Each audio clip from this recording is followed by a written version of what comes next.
जयकारा बोलो माता रानी का। जगत माई महामाई माँ भद्रकाली की जय बोलो। माता रानी के सांचे दरबार की जय बोलो। धनु राशि वालों, स्वागत करते हैं आप सभी का धनु राशि भिंड यूट्यूब चैनल में। बंधुओं, बड़े ही भाग्यशाली हैं आप लोग। देवी देवताओं ने आपकी हर मनोकामना, हर इच्छा को पूरा करने का फैसला ले लिया है। इसीलिए आपकी कुंडली में अगले 3 से 5 दिनों में बनने जा रहा है एक ऐसा महाशक्तिशाली, बेहद रहस्यमयी ग्रह योग, जो 1-2 नहीं, 10-20 नहीं, पूरे 110 वर्षों के बाद बना है। और एक बार यह योग समाप्त हो गया तो उसके बाद फिर से 110 वर्ष ही लगेंगे इस योग को बनने के लिए। बहुत ही भाग्यशाली होते हैं वो लोग जिनके जीवन में जीते जी यह योग बन जाता है। इसे देवताओं की कृपा ही कहेंगे, ईश्वर का आशीर्वाद, या यूं कहें कि आपके जीवन भर की तपस्या का परिणाम कि यह योग आपके जीवन में बनने वाला है। बंधुओं, यह योग बहुत ही शक्तिशाली है, जिसमें एक राजा और राजा का एक बेटा और बुद्धि का, व्यापार का, वाणी का देवता एक ही भाव में विराजमान होने वाले हैं, जिसका नतीजा यह होगा कि आपके जीवन में इस समय जो सबसे बड़ी भारी परेशानी से आप जूझ रहे हैं, उससे आपको देखते देखते ही छुटकारा प्राप्त हो जाएगा। एक तरफ तो आपका जीवन राजाओं के समान बनने लगेगा, धन वैभव ऐश्वर्य आपके जीवन में आने लगेगा। दूसरी ओर आपके मार्ग की बाधाएं, आपके छुपे हुए शत्रु और आपके जीवन की सारी अड़चनें एक एक करके समाप्त होनी शुरू हो जाएंगी। और इसी के साथ साथ आपकी बुद्धि, आपकी वाणी इतनी तेज हो जाएगी कि आप जो भी सोचेंगे वह सच होने लगेगा। आप जो भी बात बोलेंगे वह बात लोगों को सुननी ही पड़ेगी। आपका प्रभाव, आपका वर्चस्व चारों तरफ बढ़ने लगेगा। आपकी कीर्ति हर तरफ फैलने लगेगी। लोग आपका मुकाबला करना तो दूर, आपके साथ, आपके बगल में खड़े भी नहीं रह पाएंगे। आपके अंदर ऐसी अद्भुत सकारात्मक ऊर्जा का संचार होगा। अब आपको यह करना है कि इस कार्यक्रम को अंत तक देखना है, क्योंकि आज हमने इस कार्यक्रम में बनने वाले इस ग्रह योग का आपको पूरा ज्ञान दिया है विस्तार के साथ। क्योंकि याद रखना कि कोई भी विशेष ग्रह योग जब बनने वाला होता है तो उसके पूर्व संकेत पहले ही जीवन में दिखाई देने लगते हैं। तो वह ग्रह योग आपको किस हद तक लाभ पहुंचाएगा, कहां उस ग्रह योग का लाभ समाप्त हो जाएगा और कैसे उस ग्रह योग से बनने वाले लाभ को जीवन भर अपने जीवन में बनाए रखना है, इन सब बातों को पहले से ही जान लेना बहुत अनिवार्य होता है। और एक बात हम आपको बता दें कि यह ग्रह योग केवल 10 से 12 दिनों के लिए बन रहा है। अब 10 से 12 दिनों में ही आपकी जिंदगी की कहानी पूरी तरह से पलटने वाली है। तो समय तो बहुत कम है, 10-12 दिन तो गुजरते देर नहीं लगती। लेकिन यदि आपने बुद्धिमानी से फैसले लिए, कुछ जरूरी सावधानियां रखी और कुछ बेहद जरूरी कार्य जो हम आपको बताने वाले हैं, आपने इन 10 से 12 दिनों में करने शुरू कर दिए, तो आपको जो लाभ प्राप्त होंगे वे हजारों गुना बढ़ जाएंगे। इसी के साथ साथ जीवन भर ये लाभ आपके बने रहेंगे, कहीं जाएंगे नहीं, और आप तरक्की पर तरक्की करते चले जाएंगे, धन दौलत कमाते चले जाएंगे और समाज में एक रुतबा, एक दबदबा बनाते चले जाएंगे। जी हाँ बंधुओं, तो बस आपको इस कार्यक्रम को अंत तक देखना है। हम आपको इस ग्रह योगों के संकेत बताने शुरू करेंगे। उसी के साथ साथ हम आपको कुछ जरूरी उपाय, छोटी छोटी क्रियाएं करने के बारे में भी बताएंगे। लेकिन इन सबसे महत्वपूर्ण कि कौन सी है वह एक चीज जो आपको भूल कर भी किसी को इस ग्रह योग के समय पर नहीं देनी है। यदि आपने यह एक चीज इस ग्रह योग के समय पर किसी को दे दी, दान में ही सही या यूं ही मांगने पर, तो आपको 2 तरीके से नुकसान होगा। एक तरफ तो इस ग्रह योग का आपको कोई खास लाभ प्राप्त ही नहीं होगा, जैसे कि पहले भी कई बार हो चुका है। बनने वाले शुभ ग्रह योगों का आपको लाभ नहीं मिल पाया था, अब भी नहीं मिलेगा। दूसरा कि आपके जीवन में पापी ग्रहों की दृष्टि भी पड़ने लगेगी। पापी ग्रह जैसे मंगल है, शनि है, राहु है, इनकी भी दृष्टि आपके ऊपर पड़ने लगेगी। फिर आपके जीवन में नकारात्मक घटनाएं आकर्षित होंगी। जो दुख तकलीफ परेशानियां हैं वे मिटेंगे ही नहीं, नई तकलीफें, नई परेशानियां भी आपके सामने खड़ी हो जाएंगी। एक बात हम यहाँ पर आपको पहले ही बता दें कि आज का यह कार्यक्रम बेहद ही महत्वपूर्ण, बहुत ही ज्ञानवर्धक, ज्योतिषीय आंकलनों पर आधारित और वैदिक रीति से बनाया गया है। बहुत ही मेहनत के साथ हमने इस कार्यक्रम को आपके लिए बनाया है। हमने इस कार्यक्रम में अपना पूरा अनुभव, पूरा ज्ञान दे दिया है आपको। साथ ही साथ महामाई की कृपा भी आपके जीवन में पहुंचाने की कोशिश की है, प्रयास किया है। जो भी इस कार्यक्रम को देखेगा और कमेंट में लिखेगा कि मैं भी माई के परिवार का हिस्सा हूं, हम शनिवार के सर्व मनोकामना पूर्ति हवन में उसके नाम की आहुतियां करके महामाई के चरणों में उसकी अर्जी लगाएंगे, जिसका नतीजा यह होगा कि महामाई की कृपा आपके जीवन में आएगी। साथ ही साथ माता रानी आपके सभी दुखों का नाश भी करेंगी। चलिए बंधु, उम्मीद करते हैं कि आप हमारी बातों, हमारी भावनाओं को यहाँ तक समझ चुके हैं। कार्यक्रम में अंत तक अवश्य ही ठहरेंगे और कमेंट बॉक्स में लिख ही चुके होंगे कि मैं भी माई के परिवार का हिस्सा हूँ। तो आज के इस विशेष कार्यक्रम को अब शुरू करते हैं महामाई का नाम लेते हुए। एक बार फिर से कमेंट बॉक्स में लिख डालिए, जय मां भद्रकाली कृपा करो। महामाई आपके ऊपर निश्चित कृपा करेंगी, हमें पूर्ण विश्वास है। इसी के साथ साथ जो भाई बंधु आज इस चैनल पर पहली बार आए हैं, वे माता रानी के आदेश से ही आए हैं। माई आपको खींच कर लाई हैं, तो इसलिए आपको जल्दी से इस चैनल को सब्सक्राइब कर लेना है और कमेंट में लिख देना है कि महामाई हम पर विशेष कृपा करो, हम आपके परिवार के हिस्से हैं। आपके विशेष निवेदन पर महामाई की विशेष कृपा आप तक पहुंचेगी। तो चलिए बंधुओं, जल्दी से चैनल को सब्सक्राइब करिए, फिर आगे बढ़ते हैं। बंधु, अगर आप अब भी सोच रहे हैं कि कुंडली का विश्लेषण कराएं कि नहीं कराएं, क्यों कराएं, क्या जरूरत है कुंडली विश्लेषण कराने की, तो ध्यान से सुनिए।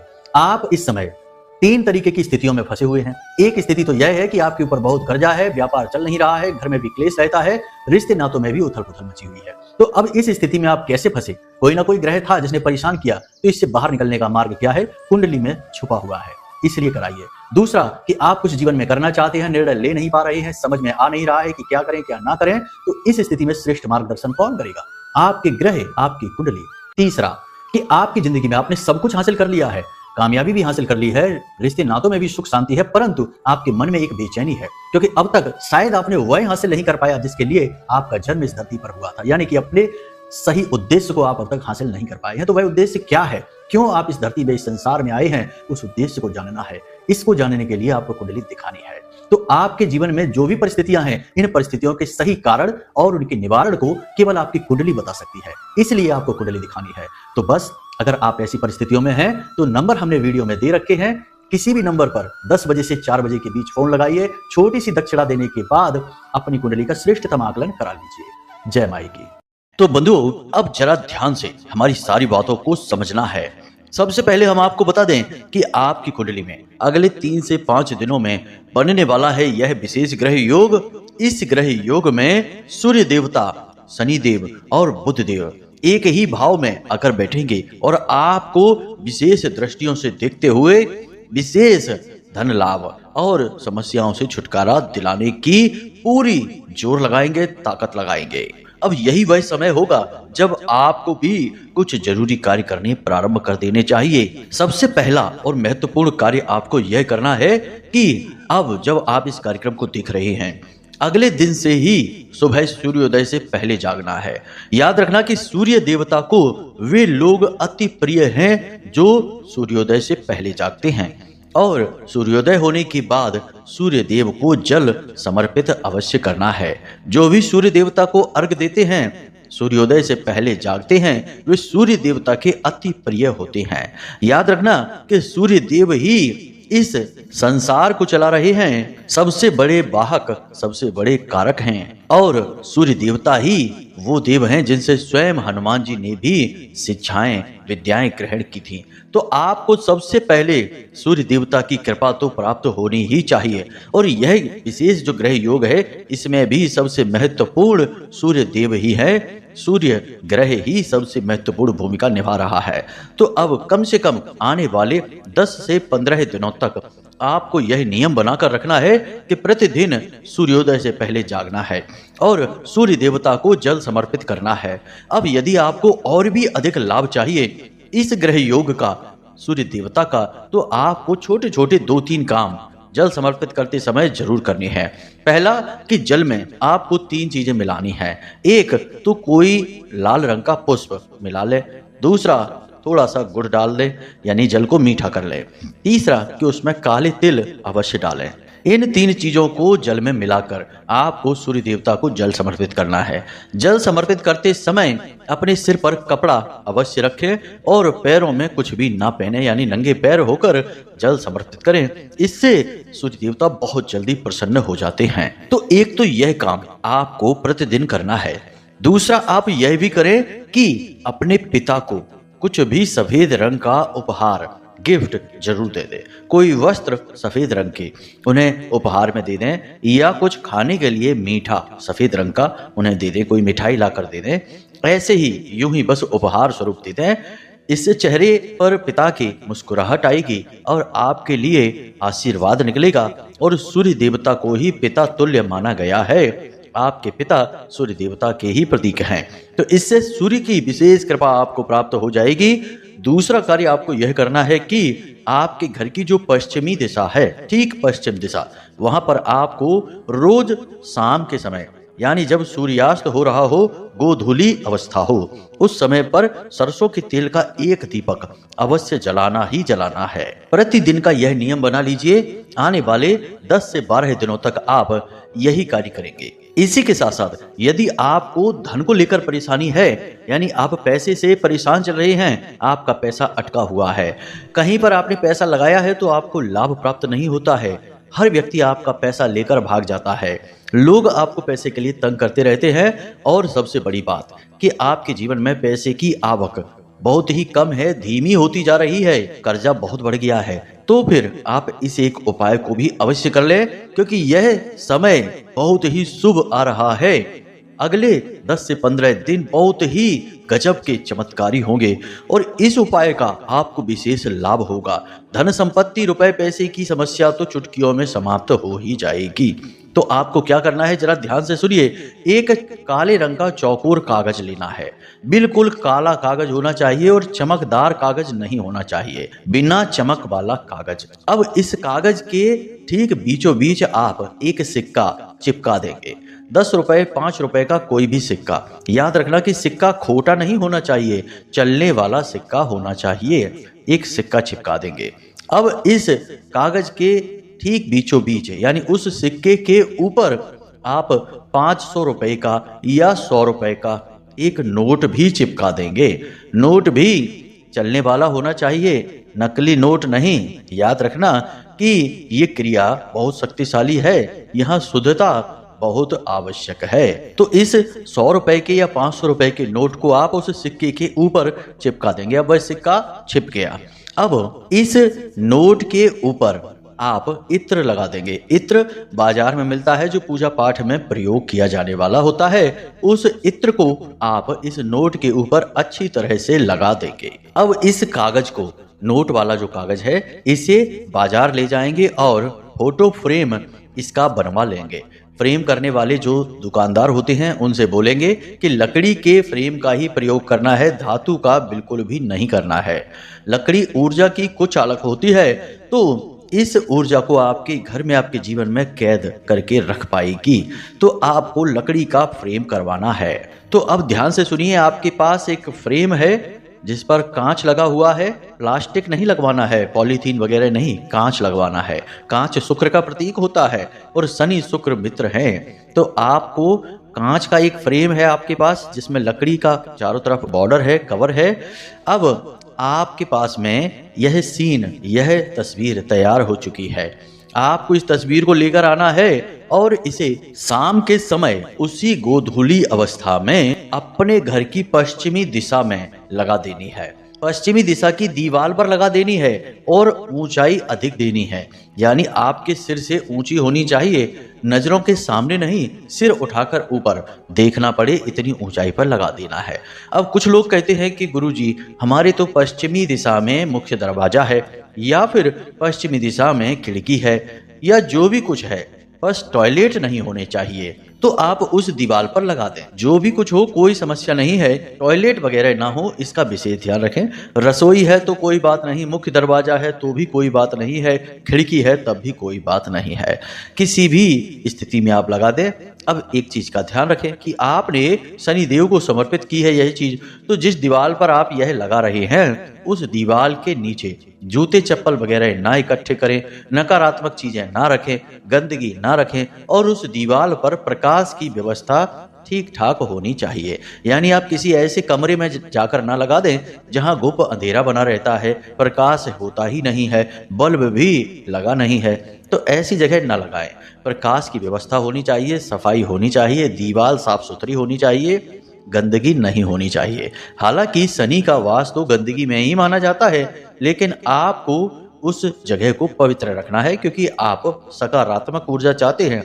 शनि के पास नकारात्मक और सकारात्मक दोनों ऊर्जाएं हैं। आप सकारात्मक तरीके से प्रयोग करेंगे तो आपको लाभ होंगे, नहीं तो नकारात्मकता के लिए तो शनिदेव मशहूर हैं ही। अब एक सबसे महत्वपूर्ण बात कि अगले 10 से 15 दिनों के लिए यदि आप कोई व्यसन करते हैं, कोई गलत आदत आपके अंदर है, जैसे आप शराब पीते हैं, मांसाहार करते हैं, या फिर धूम्रपान वगैरह करते हैं, तंबाकू खाते हैं, तो कम से कम 10 से 15 दिनों के लिए इन चीजों का भी त्याग कर दें।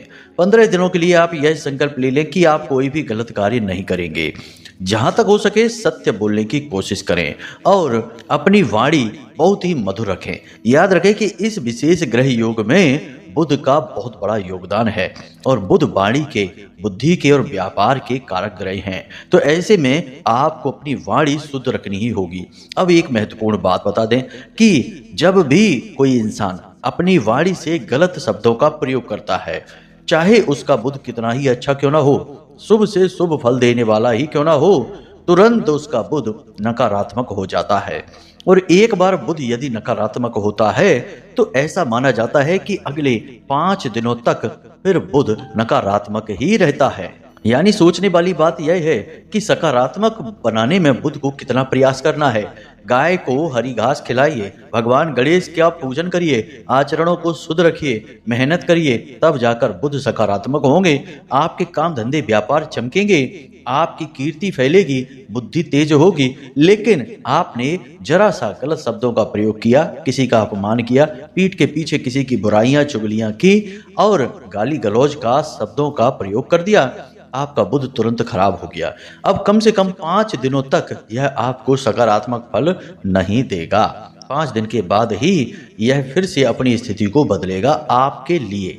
तो यह गलती कभी ना करें। लोग अक्सर गलती करते हैं। आजकल तो यह फैशन बना रखी है लोगों ने कि किसी की बुराई करने में लोगों को आनंद आता है, मजा आता है। लोगों का यह सबसे अच्छा टाइम पास का जरिया बना हुआ है। दूसरा कि बात बात पर गाली गलौज का प्रयोग करते हैं। गाली गलौज करने को लोग फैशन समझते हैं और इससे उन्हें लगता है कि वे बहुत ही प्रभावशाली लग रहे हैं अपनी वाणी से गलत शब्द, कटु शब्दों का प्रयोग करके। लेकिन यह असल में उनको मूर्ख साबित करता है और आने वाले अवसरों को वहीं के वहीं रोक देता है, क्योंकि तुरंत बुध खराब हो जाता है। आप जरा देखिए कि जो उच्च पदों पर बैठे अधिकारी हैं, नेतागण हैं, या जिन्होंने अपने जीवन में मेहनत करके एक विशेष मुकाम बनाया है, चाहे कोई व्यापारी हो या किसी भी बड़े पद पर हो, उनकी भाषा शैली आप देखिए कितनी सुंदर होती है, कितनी शांत होती है। उनसे चाहे कोई कितनी ही कड़वी बात बोले, डायरेक्ट सीधी उनकी कोई बुराई ही क्यों ना उनसे कर दे, गलत बात भी बोलेगा तब भी वे मधुर स्वर में ही शांति के साथ उसकी बात का जवाब देंगे, अपमान नहीं करेंगे। यानी कि कहने का मतलब यह है कि उन्हें पता है कि उनके गलत शब्द उन्हीं को नुकसान पहुंचाएंगे, सामने वाले को तो बुरा बाद में लगेगा, उनका नुकसान पहले हो जाएगा। इसलिए आने वाले 10 से 15 दिनों तक आपको अपनी वाणी पर भी पूरा नियंत्रण बनाकर रखना है, यह कोशिश बनाकर रखनी है। इसी के साथ साथ हमने आपको वो रोटी वाला एक उपाय बताया था, जिस पर कि आपको 5 लौंगे लगानी थी खड़ी करके और एक बतासा रखना था। उस रोटी वाले उपाय को भी प्रतिदिन आप करते रहें। इस उपाय में बहुत अधिक शक्ति है। यह आपके सोए भाग्य को जगाएगा, ग्रह योगों का आपको पूरा लाभ पहुंचाएगा। अब आप यह सोच रहे होंगे कि गुरुजी उपाय तो बता रहे हैं, लेकिन जब ग्रह योग शुभ है तो वह लाभ तो पहुंचाएगा ही पहुंचाएगा, उपाय करे या ना करे, उपाय करने से क्या फायदा। या फिर आप ये सोच सकते हैं कि जब उपाय ही करने हैं तो ग्रह योगों का अच्छे होने से क्या फायदा। ऐसे प्रश्न भी आपके मन में आ सकते हैं। कोई बात नहीं है, यदि आ रहे हैं तो ध्यान से सुनिए। उपाय हम इसलिए करते हैं ताकि जीवन में कोई भी नकारात्मकता हो, किसी भी प्रकार का जो दुष्प्रभाव हो हमारे द्वारा किए गए कर्मों का, या किसी ने हमारे ऊपर कोई क्रिया करवा रखी हो, क्योंकि हमें तो नहीं पता कि हमारे जीवन में अप्रत्यक्ष रूप से क्या चल रहा है। हमें तो जो दिखता है हम बस उसी को मान बैठते हैं। तो यदि कोई अविचार कर्म आपके ऊपर करवा रखा है तो इन सब अविचार कर्मों, नकारात्मक क्रियाओं का प्रभाव आपके ऊपर कम हो जाए, तभी तो ग्रह योगों का, शुभ योगों का आपको पूर्ण लाभ प्राप्त होगा। तो इसलिए उपाय करने अनिवार्य हैं। उपाय करने से इस बात की गारंटी हो जाती है कि शुभ ग्रह योगों का लाभ तो अब मिलना ही मिलना है। यदि उपाय नहीं करेंगे तो किसी प्रकार की नकारात्मक ऊर्जा होगी जो आपके आसपास बनी रहेगी और ग्रहों के शुभ योगों का आपको लाभ पहुंचने ही नहीं देगी, बीच में ही रुकावट का कार्य करेगी। हम अपने कई कार्यक्रमों में ये बातें आपको समझा चुके हैं कि देखो, आप चाहे कुछ भी कर लेना, यदि आपके आसपास नकारात्मक ऊर्जा का वातावरण रहेगा तो आपको लाभ प्राप्त नहीं होगा। यहाँ तक कि पूजा पाठ, धर्म कर्म और अनुष्ठानों का भी लाभ प्राप्त नहीं होगा। हाँ, यदि आप तीव्र शक्तियों की बहुत ही कठोरता के साथ तपस्या करते हैं या यूं कहें कि साधनाएं करते हैं, कठोर साधनाएं, तो आप अपने ऊर्जा चक्र को खुद ही इतना मजबूत कर लेंगे कि फिर नकारात्मक ऊर्जाएं आपका कुछ नहीं बिगाड़ पाएंगी। लेकिन हर एक व्यक्ति इतनी कठोर साधनाएं नहीं कर सकता है। सभी जीवन में व्यस्त हैं, जिम्मेदारियों का भी बोझ है।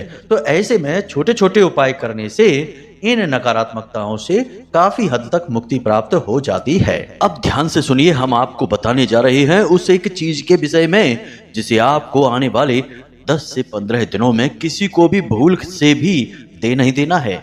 लेकिन याद रखना कि ग्रहों की स्थितियां कुछ ऐसी होती हैं कि जब जिन चीजों को देने के लिए ना बोला जाता है, उन चीजों को मांगने वाले आपके आसपास तुरंत मंडराने लगेंगे। जी हाँ बंधुओं, यही होती है ग्रहों की विडंबना कि जो काम ना बोला जाए उसी काम को करने की परिस्थितियां आसपास बनने लगती हैं। तो ऐसे में आपके आसपास के जो लोग हैं वे जानबूझकर आपसे ऐसी ही चीजों की मांग करेंगे जिन्हें यदि आप दे दें तो आपका नुकसान हो जाएगा। यही परिस्थिति और ग्रहों की विडंबना हम कह सकते हैं। इसी के चक्कर में लोग फंस जाते हैं और तभी जरूरत होती है गुरु की। गुरु का मार्गदर्शन ऐसी ही स्थिति में अति अनिवार्य होता है। तो अब ध्यान से सुनिए, हम बात कर रहे हैं 3 ग्रहों की। सूर्य देवता तो अपने मार्ग पर निश्चित हैं, वे तो कुछ भी नहीं मांगते आपसे, और शनि देव तो हैं ही न्याय के कर्म के देवता, अडिग हैं। दोनों ही ग्रह ऐसे हैं जो अडिग होते हैं, बदलते नहीं हैं अपनी स्थिति को, अपने स्वभाव को। परंतु बुध यहाँ पर एक बालक ग्रह है। बालक ग्रह इसलिए कहा जाता है क्योंकि यह पल प्रतिपल अपनी स्थिति, अपने स्वभाव को बदल देता है। जहाँ एक तरफ अच्छा फल दे रहा हो, वहीं दूसरी तरफ तुरंत नकारात्मक होकर नकारात्मक फल भी देने लग जाएगा। ऐसे में इसकी सावधानी रखनी बहुत अनिवार्य होती है। तो आपको बुध से जुड़ी हुई चीजें भूल कर भी किसी को नहीं देनी है। कोई मांगता है तो बहाना बनाकर टाल देना है। कौन सी हैं वे चीजें? हरे रंग की कोई भी वस्तु, हरे रंग की दाल, हरे रंग का भोजन, हरे रंग के वस्त्र, हरे रंग की कोई भी चीज भूल कर भी आपको किसी को नहीं देनी है। खास तौर से पढ़ाई लिखाई की चीजें जैसे कॉपी है, डायरी है, पेन है, ये तो किसी को भी नहीं देनी है, क्योंकि यही तो बुद्धि के कारक और सूचक हैं। इलेक्ट्रॉनिक सामान अपना भूल कर भी किसी को नहीं देना है। यह राहु को नकारात्मक बनाता है और राहु सीधा बुध पर प्रभाव डालते हैं। यानी कि जब राहु किसी की बुद्धि पर प्रभाव डालते हैं तभी तो बुध नकारात्मक होते हैं। बुद्धि के कारक तो बुध ही हैं। तो आपको इलेक्ट्रॉनिक चीजें किसी को भी नहीं देनी है। अपनी घड़ी, अपना मोबाइल और भी कुछ भी जो इलेक्ट्रॉनिक सामान है किसी को नहीं देना है। इन सब से कहीं महत्वपूर्ण कि कोई भी धार्मिक ग्रंथ या किताब, जी हाँ बंधुओं, फिर से हम कहते हैं कि कोई भी धार्मिक ग्रंथ या किताब आपको किसी को भी किसी हालत में नहीं देनी है। परिस्थितियां ऐसी बनेंगी कि बहुत सारे जातकों से लोग कोई ना कोई किताब की मांग करेंगे, धार्मिक ग्रंथ की मांग करेंगे। कोई कहेगा कि हमें आपके घर में जो गीता जी रखी हैं दे दो, हम कुछ दिन के लिए पढ़ना चाहते हैं। आप सोचेंगे कि अच्छा ही काम है कि धर्म का प्रचार हो रहा है, हम दे देते हैं, और आपने दे दी। आपका बुध खराब हो जाएगा, गुरु खराब हो जाएगा और नकारात्मक फल शुरू हो जाएंगे। जरूरी नहीं कि जो काम अच्छे हैं वे काम हमेशा अच्छे ही फल दें। गलत समय पर किया जाने वाला अच्छा काम भी गलत परिणाम ही लेकर आता है, तो इसको आपको समझना पड़ेगा। ऐसी भूलें नहीं करनी है। तो धार्मिक ग्रंथ, पूजा पाठ की सामग्री, पूजा पाठ की किताब, धर्म की किताब किसी को भी आपको नहीं देनी है। इन सब बातों का आपको ध्यान रखना है। आचरण पर विशेष कार्य करने हैं और आपको हमने उपाय क्रियाएं बता ही दी हैं, इन्हें आप करते रहें, काम शुरू कर दें। आपको निश्चित लाभ प्राप्त होंगे। यह ग्रह योग आपके जीवन में कुछ न कुछ ऐसा विशेष परिवर्तन कर देगा अगले 10 से 15 दिनों में कि आपके जीवन में एक नई दिशा, एक नई ऊर्जा प्राप्त हो जाएगी और आप कामयाबी की ओर अपना कदम बढ़ा देंगे। जी हाँ बंधुओं, तो उम्मीद करते हैं कि जो बातें हमने आपको बताई हैं वे आपको समझ में आ गई हैं। इन बातों का प्रयोग अवश्य करना। आने वाले 10 से 15 दिन पूर्ण रूप से धार्मिक रहना है, प्रतिदिन मंदिर जाना है और किसी का अपमान नहीं करना है, माता पिता, स्त्रियों का और आपसे नीचे काम करने वाले जो वर्कर हैं, जो कर्मचारी हैं, उनका भी अपमान नहीं करना है। बस इतना ही आपको करना है और आप देखेंगे कि कैसे जीवन बदलता है। तो चलिए बंधुओं, आज के इस कार्यक्रम में यहीं से विदा लेते हैं। हमेशा हंसते रहिए, मुस्कुराते रहिए, सकारात्मक रहिए और महामाई पर अपनी आस्था और विश्वास अवश्य ही बनाकर रखना, क्योंकि माई चाहेगी तो चुटकियों में जीवन बदल जाएगा। तो प्रेम से बोलिए जय माई की, जय मां भद्रकाली। महामाई आपका कल्याण करेंगी। धन्यवाद।